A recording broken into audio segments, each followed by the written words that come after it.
महारथी कर्ण महाभारत युद्ध के ऐसे योद्धा थे जिन्हें अपने जीवन काल में बार बार अपमानित होना पड़ा।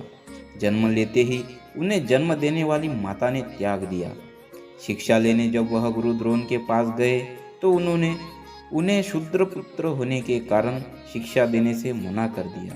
उन्होंने एक ब्राह्मण का रूप धारण कर भगवान विष्णु अंशावतार परशुराम से शिक्षा ग्रहण की, लेकिन वहाँ भी उन्हें अपमानित ही होना पड़ा, क्योंकि शिक्षा पूर्ण होने के बाद गुरु परशुराम को जब ये पता चला कि ये एक ब्राह्मण पुत्र नहीं बल्कि एक शूद्र पुत्र है, तो उन्होंने कर्ण को एक शापित जीवन जीने को विवश कर दिया। लेकिन कर्ण ने कभी हार नहीं मानी और अपने बाहुबल से भारतीय पौराणिक इतिहास में वो ख्याति हासिल की जिसके वह हकदार थे। आज के इस भाग में हम आपको कर्ण के पराक्रम से अवगत कराएंगे और जानेंगे कि उनके पास वो कौन कौन से अस्त्र शास्त्र थे या दिव्यास्त्र थे जिन्होंने उन्हें महारथी बनाया। कर्ण महाभारत के वो धर्मिष्ठ योद्धा थे जिन्होंने अधर्म यानी दुर्योधन की ओर से लड़ा था, लेकिन उन्होंने कभी भी युद्ध नीति को भंग नहीं किया और न ही कौरव सेना के सेनापति रहते हुए कोई छल होने दिया। महारथी कर्ण के पास जो सबसे शक्तिशाली अस्त्र था वो था गुरु परशुराम का दिया विजय धनुष। हिंदू धर्मशास्त्र के अनुसार पौराणिक काल में दिव्यास्त्रों के संदर्भ में संधान के लिए एक दिव्य धनुष की आवश्यकता होती थी, क्योंकि साधारण धनुष से दिव्यास्त्रों का संधान नहीं किया जा सकता था। कर्ण का यह धनुष भी एक दिव्य धनुष था जिसे उनके गुरु परशुराम ने दिया था। दरअसल गुरु द्रोणाचार्य ने शूद्र पुत्र होने के कारण कर्ण को शिक्षा देने से मना कर दिया, तो वो अस्त्र शस्त्र की शिक्षा पाने के लिए एक ब्राह्मण पुत्र बनकर गुरु परशुराम के पास पहुंचे, क्योंकि उन्हें डर था कि कहीं शूद्र पुत्र होने के कारण परशुराम भी उन्हें अपना शिष्य बनाने से मना कर दे। ब्राह्मण के वेश में ही कर्ण ने परशुराम अस्त्र शस्त्र का ज्ञान तो प्राप्त कर लिया, लेकिन एक दिन जब कर्ण की शिक्षा पूर्ण हो चुकी थी तभी उनके गुरु को पता चला कि कर्ण किसी ब्राह्मण का पुत्र नहीं बल्कि एक शूद्र पुत्र है।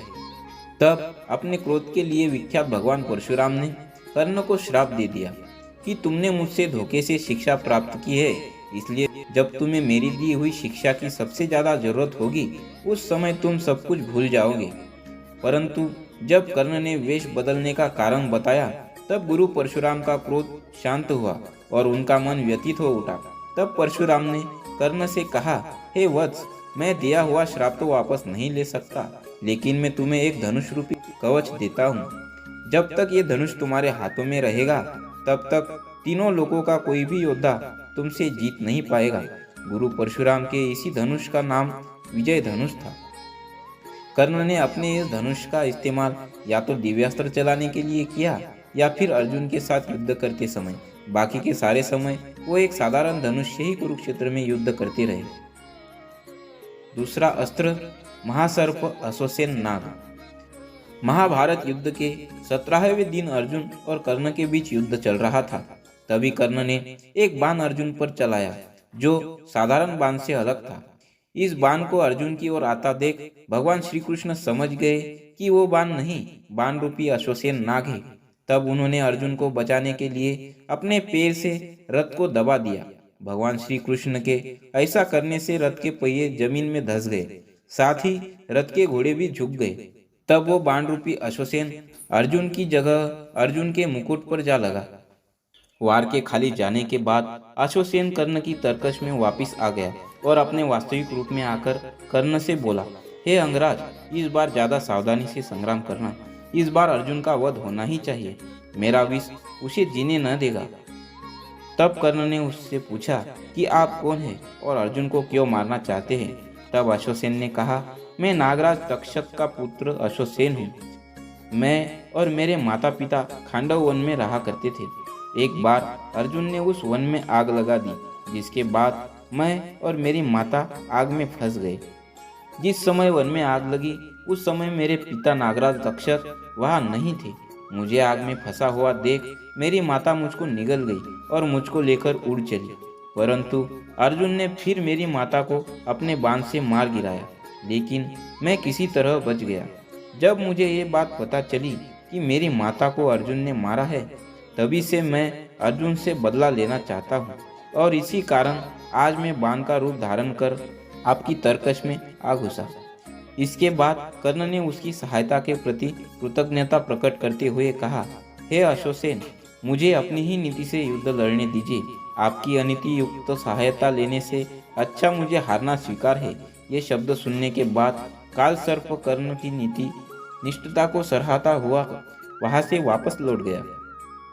तीसरा, इंद्रास्त्र या वास्तवी शक्ति। ये तो सभी जानते हैं कि कर्ण जैसा योद्धा अपनी दानवीरता के लिए जाना जाता है। इसी दानवीरता के फलस्वरूप उसे इंद्र की वास्तविक शक्ति प्राप्त हुई थी। ये एक ऐसा अस्त्र था जिसे कोई भी अस्त्र काट नहीं सकता था। दरअसल युद्ध के निश्चित हो जाने के बाद इंद्रदेव को अर्जुन की चिंता सताने लगी कि कर्ण के कवच कुंडल रहते हुए मेरा पुत्र उसे परास्त कैसे कर पाएगा, क्योंकि वो जानते थे कि सूर्यदेव का दिया हुआ कवच कुंडल जब तक कर्ण के पास है तब तक उसे कोई नहीं हरा सकता। इसलिए इंद्रदेव ने छल का सहारा लिया और एक दिन कर्ण जब सुबह के समय सूर्यदेव को जल अर्पित कर रहे थे तब इंद्रदेव ब्राह्मण का वेश बनाकर उसके पास पहुंचे और कर्ण से उसका दिव्य कवच कुंडल मांग लिया। क्योंकि सूर्य को अर्घ्य देते समय कर्ण से कोई भी कुछ मांगता तो वो मना नहीं करते थे, इसलिए उसने ब्राह्मण रूपी इंद्र को अपना कवच कुंडल दान में दे दिया और फिर उस ब्राह्मण से बोले कि हे ब्राह्मण, आप अपने असली रूप में आ जाइए, क्योंकि मैं जानता हूँ कि आप देवराज इंद्र हैं और मैं ये भी जानता था कि आज आप मुझसे कवच कुंडल मांगने वाले हैं। कर्ण के मुख से ऐसी बातें सुनकर देवराज इंद्र उसी समय अपने असली रूप में आ गए और बोले कि हे कर्ण, तुम्हें मेरे बारे में किसने बताया, और जब तुम जानते थे तो आज सूर्य को अर्घ्य दिया ही क्यों? तब कर्ण ने कहा कि हे देवेंद्र, मुझे ये सारी बातें मेरे पिता सूर्यदेव ने रात में बताई और मुझे सुबह अर्घ्य देने से मना किया।